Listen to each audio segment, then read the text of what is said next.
Bismillahirrahmanirrahim. Assalamualaikum warahmatullahi wabarakatuh.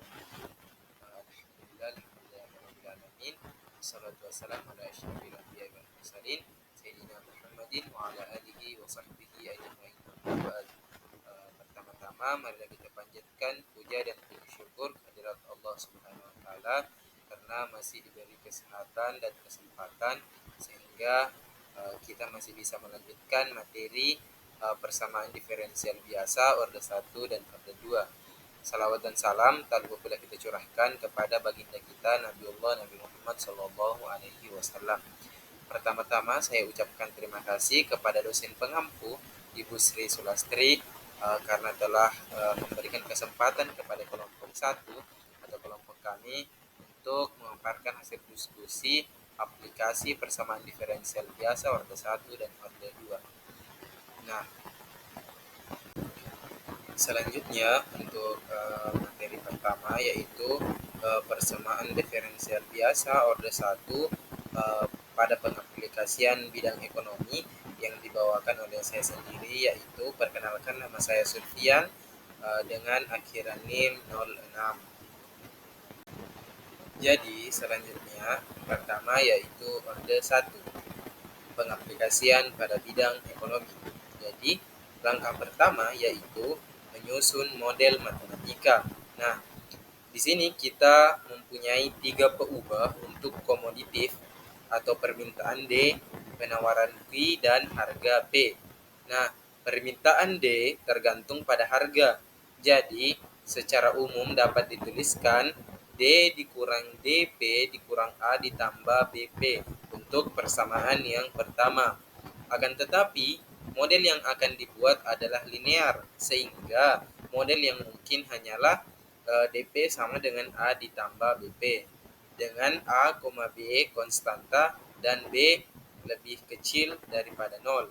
Hal ini mengakibatkan B bernilai negatif karena harga naik akan mengakibatkan permintaan turun.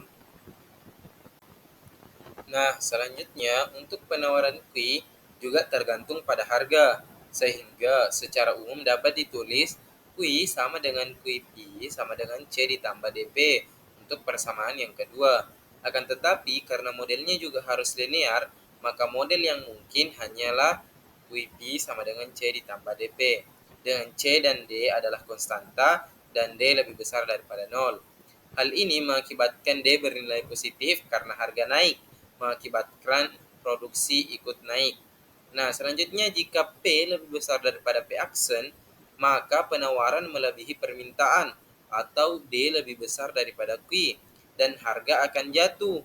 Sebaliknya, apabila P lebih kecil daripada P aksen, maka permintaan melebihi penawaran, D lebih besar daripada Q dan harga akan naik. Nah, selanjutnya untuk menggambarkan situasi ini dalam model matematika dengan batasan dari model linear, kita gunakan persamaan diferensial, yaitu dP per dt M Y D dikurang Q dengan Y konstanta dan Y-nya ini lebih besar daripada 0 untuk persamaan yang ketiga. Nah, kan modelnya sekarang sudah lengkap, terdapat 3 persamaan, yaitu persamaan yang 1, 2, dan 3 yang kita peroleh dengan 3 peubah D, Q, dan P. Substitusi persamaan 1 dan 2 ke persamaan 3 sehingga kita menghasilkan dP per dt M Y A ditambah BP dikurang C dikurang DP, kita substitusi ke dalam D dikurang P-nya tadi, atau dP per dt ditambah Y D dikurang B P sama dengan Y A dikurang C untuk persamaan yang keempat. Nah, di mana bentuk pada persamaan keempat adalah persamaan diferensial linear orde 1. Nah, selanjutnya untuk langkah yang kedua yaitu menyelesaikan model matematika tersebut. Nah, kita bandingkan persamaan 4 dan dy per dt sama dengan ft sama dengan rt dengan penyelesaian yt sama dengan pangkat min ht integral ht rt DT ditambah CE berpangkat min HT dengan HT sama dengan integral FT DT. Dan P di mana P-nya ini adalah F, T sama dengan Y, D dikurang B, di mana R, T sama dengan Y, A dikurang C. Nah, di mana HT-nya ini integral FT DT sama dengan Y, D dikurang D, DT sama dengan Y, D dikurang DT. Sehingga PT sama dengan E min Y berpangkat min Y, D dikurang DT, integral E berpangkat Y, D kurang D, T, Y, A kurang C, DT ditambah CE berpangkat min Y, D dikurang DT.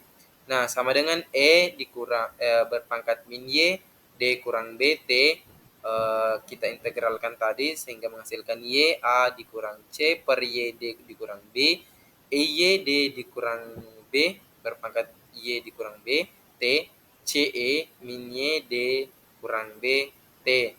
Nah, kita memperoleh hasil akhir yaitu A dikurang C per D dikurang D ditambah CE min Y, D dikurang B, T.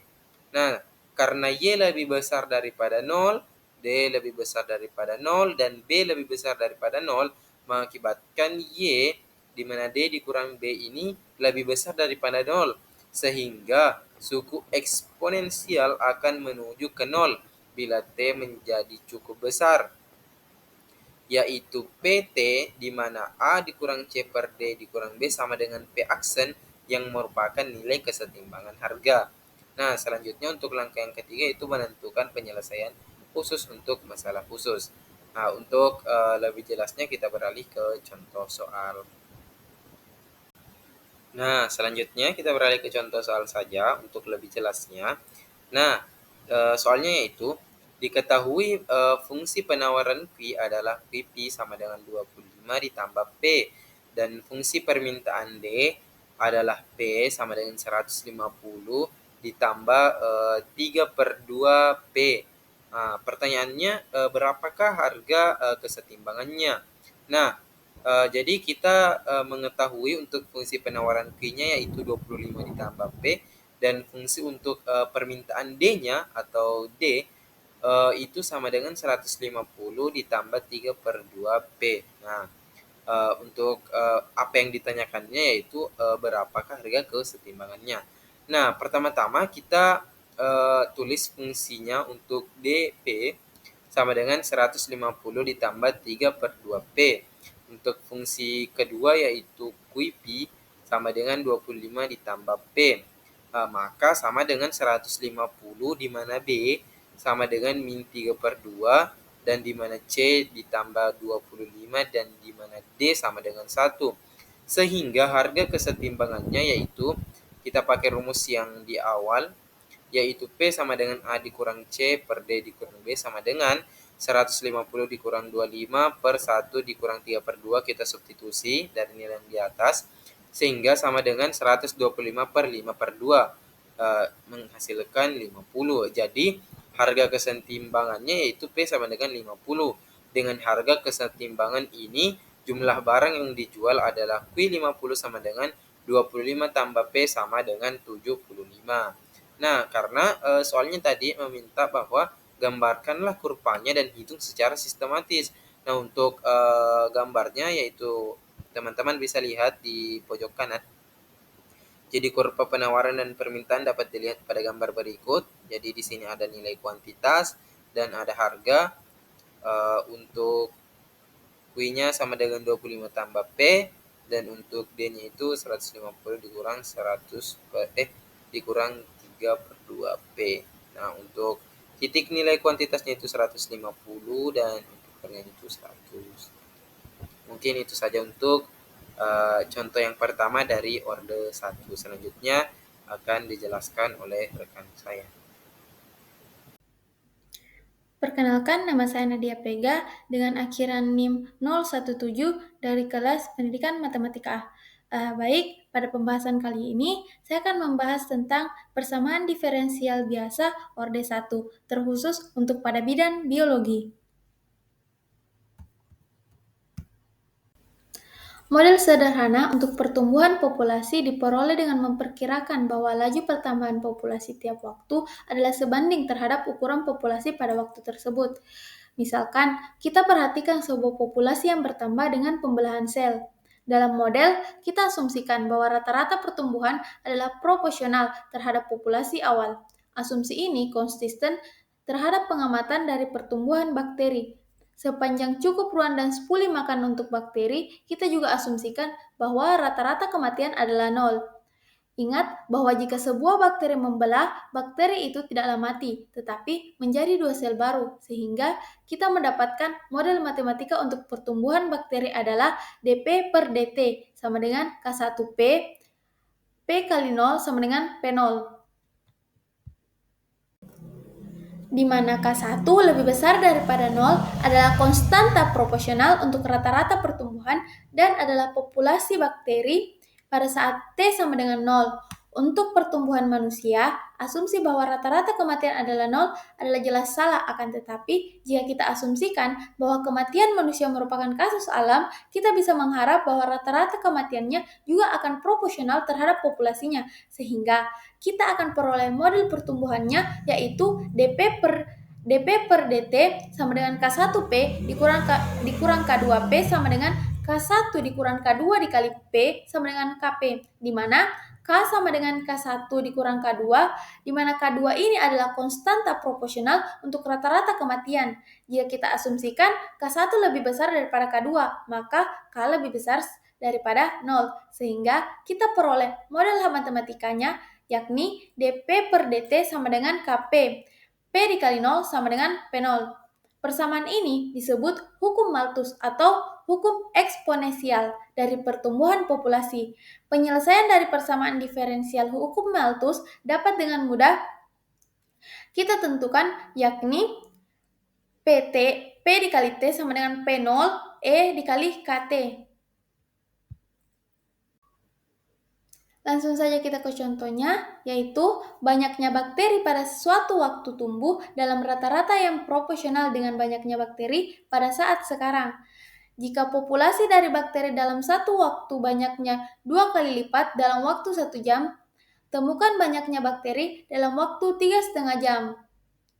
Penyelesaiannya yaitu kita misalkan X adalah banyaknya bakteri pada suatu waktu Z, maka model matematikanya adalah dx per dt sama dengan kx, di mana k adalah konstanta proporsional dan penyelesaian dari persamaan diferensial pertumbuhan bakteri adalah X dikali T sama dengan X0 EXP dikali KT. Kita misalkan lagi untuk saat T itu sama dengan 0. Banyaknya bakteri awal yaitu X sama dengan 100. Maka kita akan dapatkan X kali T sama dengan 100 EXP kali KT. Pada T sama dengan 1, jumlah bakteri menjadi 2 kali lipat, maka 200 sama dengan X dikali 1 sama dengan 100 EXP sama dengan K jika dan hanya jika K itu adalah ln 2. Sehingga banyaknya bakteri setelah 3,5 jam yaitu X dikali 3 X dalam kurung 3,5 jam atau 3,5 itu sama dengan 100 EXP dikali 3,5 ln dikali 2 sama dengan 100 dikali 2 pangkat 3,5, maka hasilnya yaitu 1131. Maka banyaknya bakteri setelah 3,5 jam yaitu 1131. Perkenalkan, saya Zulfauli Hasan dengan NIM 20700123001. Nah, pada pembahasan kali ini saya akan membahas persamaan diferensial biasa orde 2. Salah satunya yaitu pengaplikasian pada bidang ekonomi. Pengaplikasian dalam bidang ekonomi, langkah pertama yaitu dengan menyusun model matematika. Karena sebelumnya pada pengaplikasian PD Orde 1 telah diketahui bahwa suatu industri tunggal memiliki dua persamaan, yaitu DP sama dengan A ditambah BP sebagai persamaan kelima dan QP sama dengan C ditambah DP sebagai persamaan ke-6, di mana A, B, C, dan D-nya ini adalah konstanta. Model pengaruh dari persediaan barang dianggap tidak semua terjual, maka persediaan barang akan semakin banyak. Jumlah persediaan barang dimisalkan dengan ST atau fungsi S terhadap T dari waktu T sama dengan 0 sampai T sama dengan T tertentu. Sehingga akan menjadi ST sama dengan S0 ditambah integral 0 sampai T, QP dikurang dP. Jika didiferensialkan diperoleh ds per dt sama dengan Qt dikurang dt sebagai persamaan ketujuh. Persamaan harga yang sesuai dalam model sebelumnya yaitu dp per dt sama dengan y dikali d kurang q sama dengan negatif y dikali ds per dt.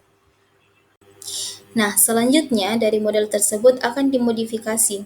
Jelas sekali bahwa bila persediaan barang bertambah banyak dari suatu tingkat yang sudah ditetapkan sebelumnya, yaitu S0 sama dengan fungsi S terhadap 0, maka diperlukan biaya untuk menyimpannya sehingga harga akan jatuh sebagaimana produsen mencoba untuk menghabiskan kelebihan persediaan barang.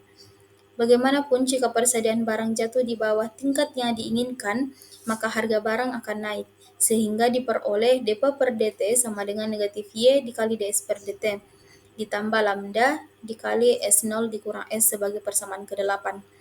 Dengan lambda ini lebih besar dari 0 dan suatu konstanta, sehingga diperoleh sebanyak 4 persamaan yaitu persamaan 5, 6, 7, dan 8, dengan 5P ubah yaitu D, Q, SP, dan S0. Dari hal-hal tersebut dapat disimpulkan bahwa tingkat optimal persediaan barang S0 tergantung pada permintaan D sehingga dapat diperoleh S0 sama dengan I dikali D ditambah M, dengan I dan M ini adalah suatu konstanta dan persamaan tersebut sebagai persamaan ke-9. Kemudian langkah kedua yaitu dengan menyelesaikan model matematika. Dengan menggunakan persamaan 5 dan 9 untuk mengeliminasi D, Q, dan S0, diperoleh dP per dt ditambah Y dikali D kurang B dikurang lambda kali I kali B dikali P ditambah lambda kali S sama dengan Y dikali A kurang C ditambah lambda dikali I dikali A ditambah M sebagai persamaan ke-10. Dan ds per dt dikurang D kurang B dikali P sama dengan C kurang A sebagai persamaan ke-11. Sehingga dalam keadaan setimbang, persamaan berubah menjadi dP per dt sama dengan 0 dan ds per dt sama dengan 0. Sehingga dari persamaan ke-11 diperoleh P aksen sama dengan negatif dikali C kurang A per D kurang B, yang merupakan kesetimbangan harga, dan ini sebagai persamaan ke-12. Selanjutnya dari persamaan ke-10 pula dapat diperoleh lambda kali S aksen sama dengan Y dikali A kurang C, ditambah lambda dikali I kali A tambah M dikurang Y dikali D kurang B dikali P aksen ditambah lambda kali I kali B kali P aksen. Dan dengan menggunakan persamaan 12, dihasilkan Y sama dengan D kurang B kali P aksen sama dengan Y dikali A kurang C. Sehingga diperoleh S aksen sama dengan I dikali A ditambah M tambah I kali B dalam kurung C kurang A per D kurang B sebagai persamaan ke-13.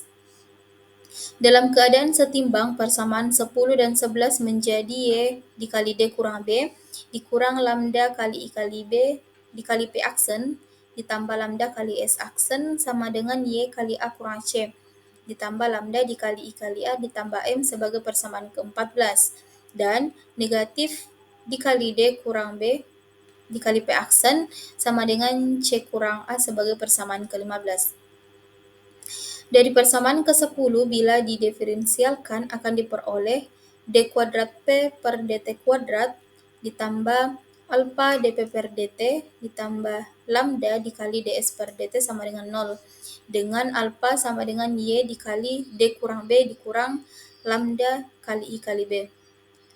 Untuk mengeliminasi ds per dt digunakan persamaan ke-11 sehingga diperoleh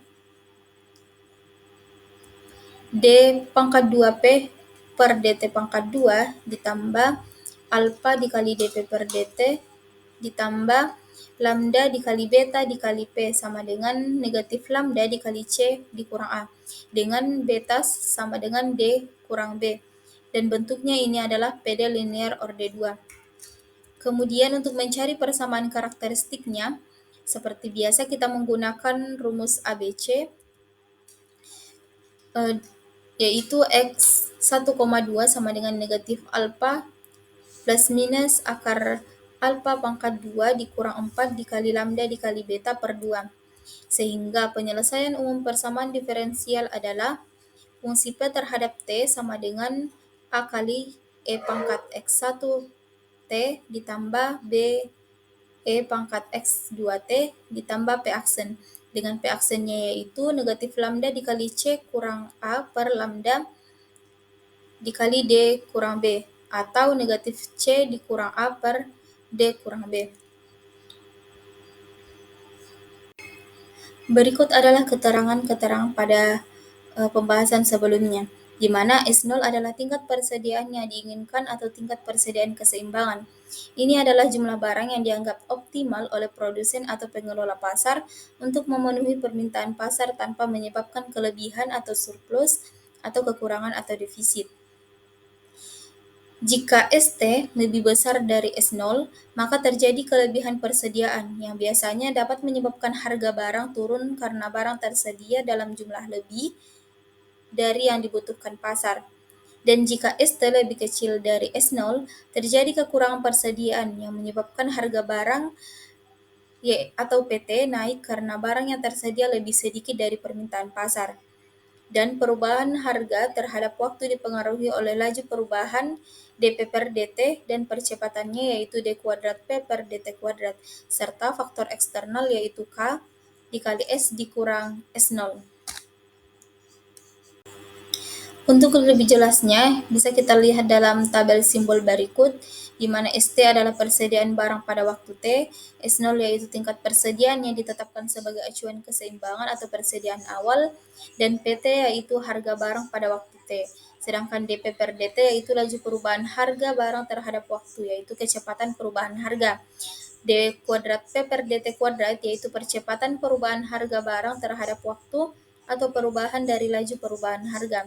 Sedangkan K yaitu konstanta positif yang menunjukkan sensitivitas harga terhadap perubahan persediaan barang. T yaitu waktu yang biasanya dinyatakan dalam satuan bulan atau periode tertentu. Selanjutnya yaitu ST dikurang S0 yaitu deviasi persediaan barang dari tingkat yang diinginkan atau perbedaan antara persediaan aktual dan persediaan acuan. Sedangkan C1 dan C2 ini adalah konstanta solusi yang ditentukan berdasarkan kondisi awal dalam solusi persamaan diferensial. Untuk lebih jelasnya, langsung saja kita masuk ke contoh soal, yaitu sebuah perusahaan memodelkan harga PT suatu barang di pasar menggunakan persamaan diferensial berikut. D kuadrat P per dt kuadrat ditambah 4 dikali dP per dt ditambah 3P sama dengan 50 dikali S kurang S0, di mana PT ini adalah harga barang pada waktu T, S adalah persediaan barang saat ini, dan P0-nya yaitu 200, yaitu atau harga awal, S0-nya yaitu 100, yang merupakan tingkat persediaan yang diinginkan, dan T adalah waktu dalam bulan. Yang ditanyakan yaitu tentukan solusi umum dari persamaan diferensial tersebut. Yang kedua, jika S sama dengan 120 dan laju perubahan harga awal dP per dt di mana T sama dengan 0 sama dengan negatif 20, tentukan solusi khusus untuk P. Dan yang bagian C yaitu interpretasikan hasil solusi khusus tersebut dalam konteks ekonomi, terutama bagaimana surplus persediaan memengaruhi dinamika harga barang. Penyelesaiannya diketahui persamaan pada soal, kemudian parameternya yaitu S sama dengan 120, S0-nya yaitu 100, sedangkan kondisi awal P0 sama dengan 200, dP per dtt 0 sama dengan negatif 20. Sedangkan S kurang S0-nya yaitu 20 yang didapatkan dari 120 dikurang 100, sehingga persamaan menjadi D kuadrat P dibagi dt kuadrat ditambah 4 dikali dP per dt ditambah 3P sama dengan 1000. Bagian A yaitu mencari solusi umumnya. Pertama, kita harus mencari persamaan karakteristik dari persamaan soal, di mana persamaan karakteristiknya yaitu R pangkat 2 ditambah 4R ditambah 3 sama dengan 0. Kemudian, Langkah kedua yaitu dengan mencari akar karakteristiknya. Dari mana dapat akar karakteristiknya? Didapatkan dari memfaktorkan R kuadrat ditambah 4R ditambah 3. Sedangkan sehingga nilai dari R1 dan R2 yaitu negatif 3 dan negatif 1.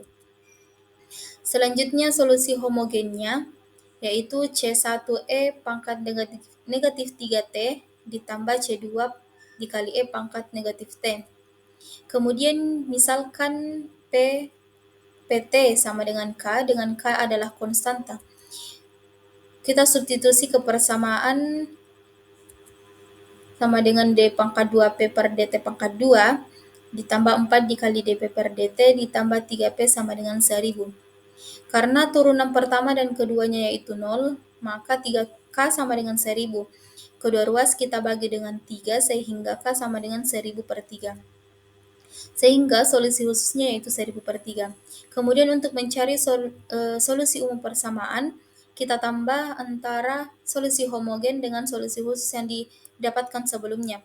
Sehingga PT sama dengan C1E pangkat negatif 3T ditambah C2E pangkat T ditambah 1000 per 3.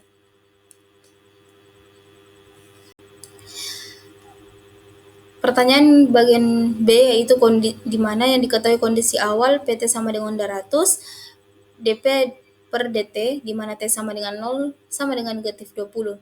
Langkah pertama yaitu substitusikan T sama dengan 0 ke dalam fungsi T, yaitu 200 sama dengan C1 dikali E pangkat 0 ditambah C2 dikali E pangkat 0 ditambah 1000 per 3. Sehingga 200 sama dengan C1 tambah C2 ditambah 1000 per 3. Sehingga dapat disimpulkan bahwa C1 tambah C2 sama dengan negatif 400 per 3 sebagai persamaan pertama.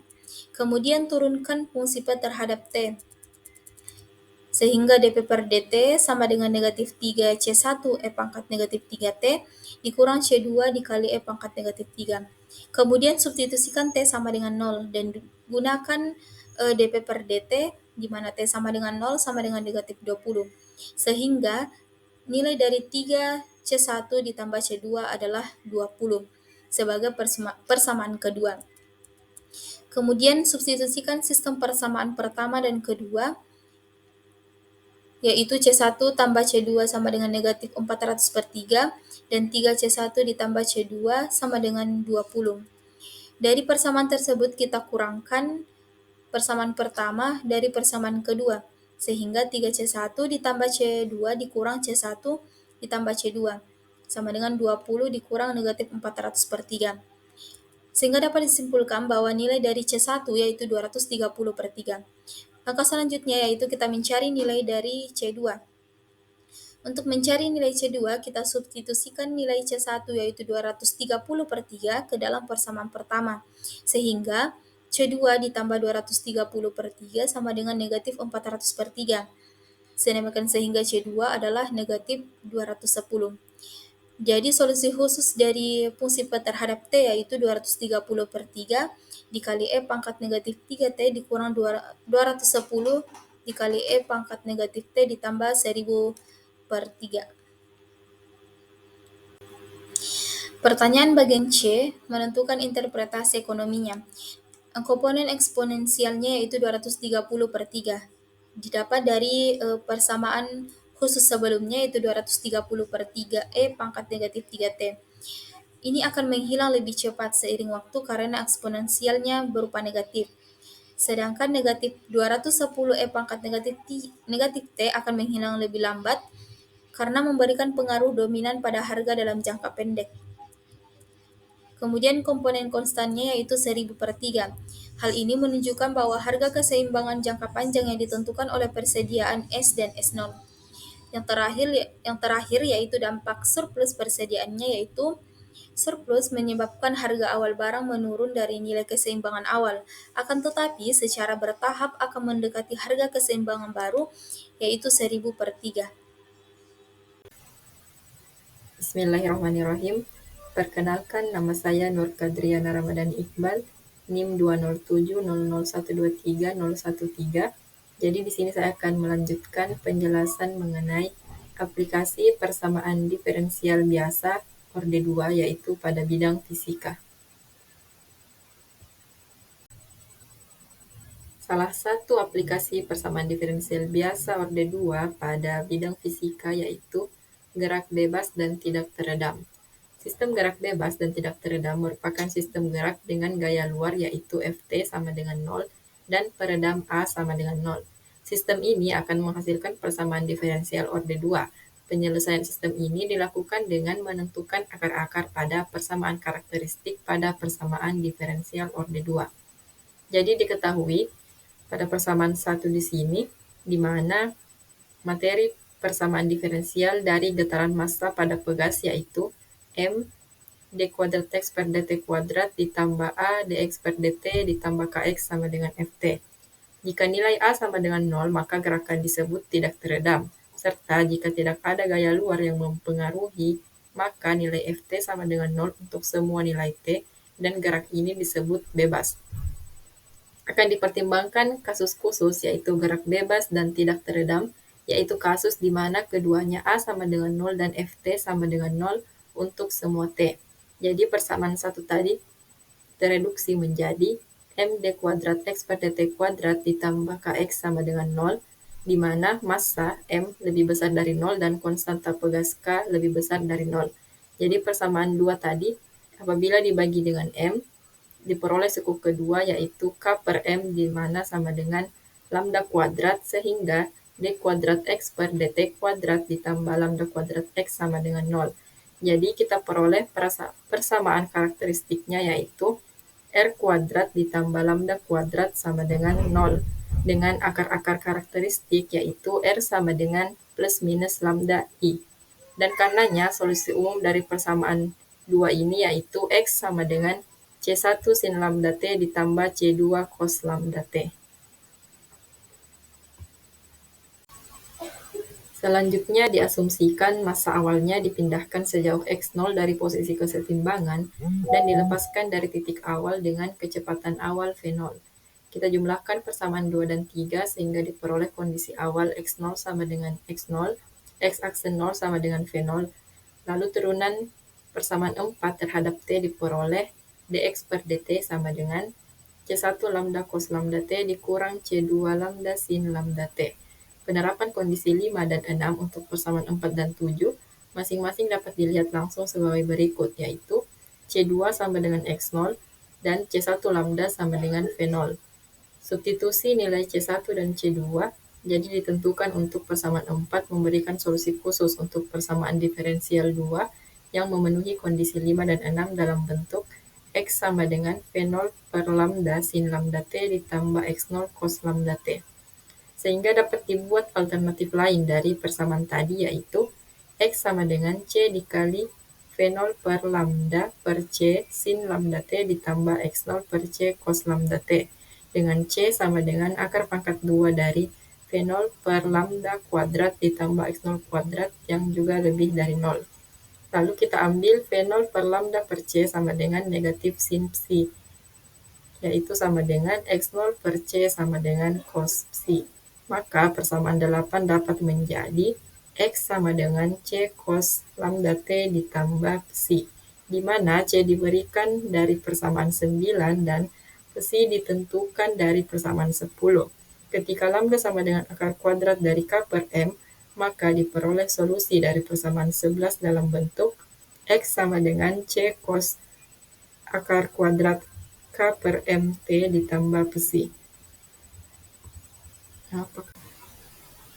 Kemudian diberikan perpindahan X sebagai massa dari kesetimbangan 0 sebagai fungsi dari waktu T besar dari 0. Konstanta C disebut sebagai amplitudo gerakan dan memberikan perpindahan maksimum dari massa dari posisi setimbangnya.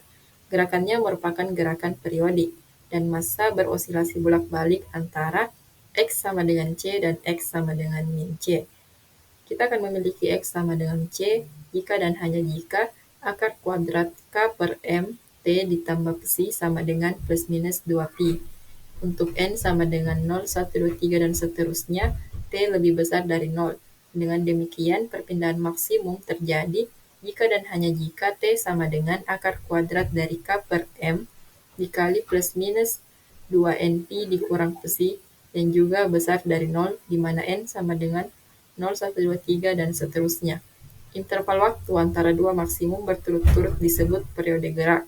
Dengan persamaan 13 dapat dilihat 2pi per akar kuadrat dari K per M sama dengan 2pi per lambda. Nilai dari psi disebut konstanta atau sudut fase. Adapun grafik dari gerak ini dapat dilihat seperti pada gambar yang tertera pada slide ini.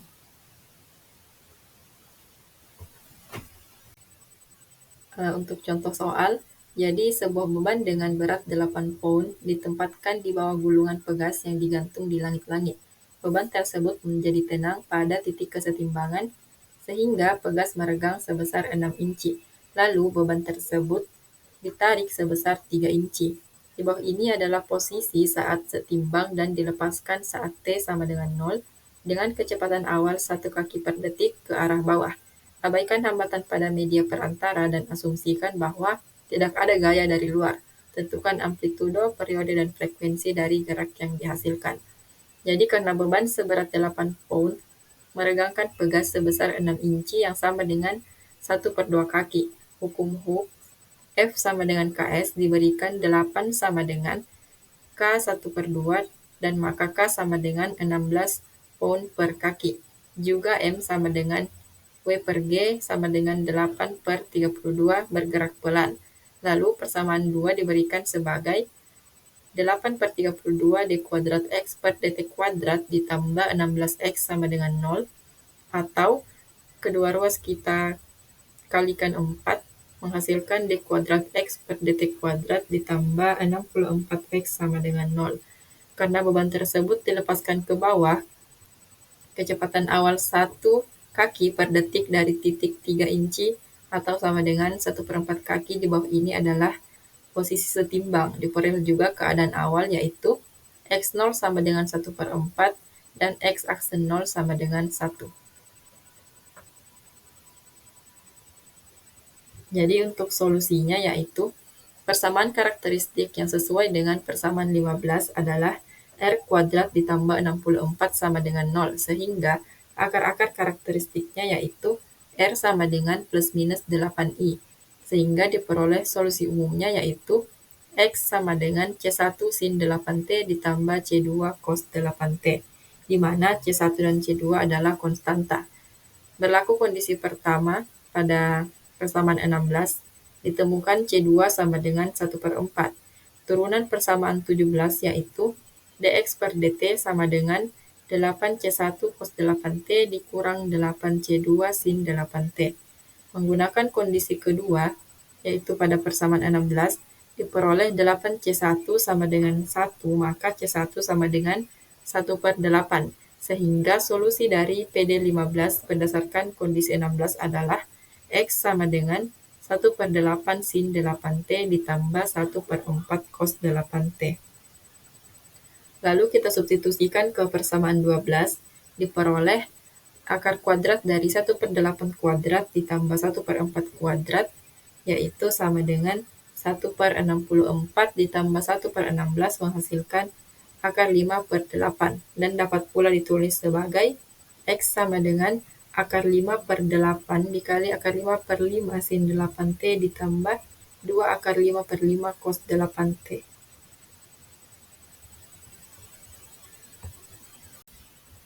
Jadi, cos psi sama dengan 2 akar 5/5 dan sin psi sama dengan negatif akar 5/5. Dituliskan solusi 18 ke dalam rumus X sama dengan akar 5/8 cos 8T ditambah psi, di mana psi didefinisikan oleh persamaan 19, sehingga kita ketahui bahwa psi sekitar 0,46 radian. Lalu kita ambil nilai akar 5 itu sekitar 2,236. Solusi persamaan 20 dengan demikian diberikan sebagai X sama dengan 0,280 cos 8T ditambah 0,46. Amplitudo dari gerakan akar 5/5 yaitu sekitar 0,28. Dengan rumus 14, periodenya yaitu 2pi/8 yaitu sama dengan pi/4. dan frekuensinya yaitu 4/pi osilasi per detik. Adapun grafiknya yaitu seperti pada gambar yang tertera. Jadi itulah materi yang sempat kami paparkan untuk video kali ini tentang pengaplikasian persamaan diferensial biasa orde 1 dan orde 2. Sekian dari saya. Minallahil musta'an wa alaihi tiklan. Assalamualaikum warahmatullahi wabarakatuh.